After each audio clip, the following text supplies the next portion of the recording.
नमस्कार, मी शांभवी कुलकर्णी, सपा महाविद्यालयाची विद्यार्थिनी।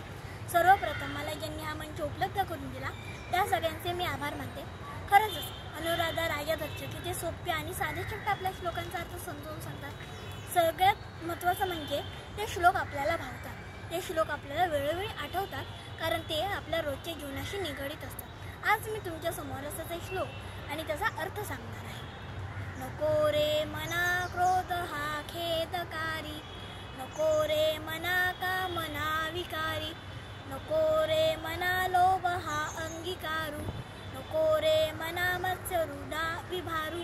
म्हणजे काय हो, तर उगाचच कोणाचा रागराग करणं हे चुकीचं। हा, पण तुम्हाला माहिती आहे का, रागाचे सुद्धा दोन प्रकार असतात, एक चांगला आणि एक वाईट। आता चांगला राग कुठला आणि वाईट राग कुठला? तर आपण खूप खेळून आलोय, अगदी मातीने व्यापलोय आणि आपल्याला सांगते की अरे जा हातपाय धुवून ये, अरे बाळा जा हातपाय धुवून ये, पण आपण त्यांचं काही ऐकत नाही आणि मग आपल्यावर चिडते।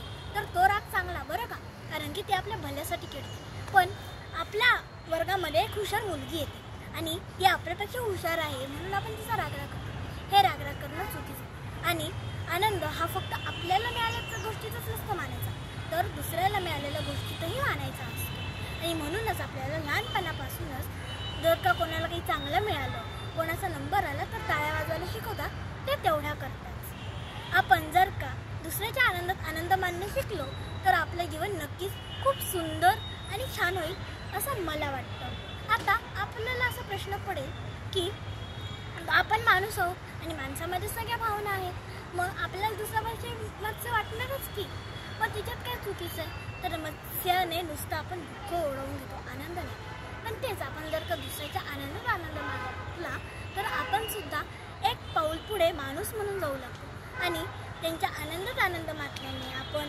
त्याच्याबरोबर प्रत्येक गोष्टीत असल्याने आपल्याला सुद्धा खूप काही चांगलं शिकायला मिळतं। धन्यवाद।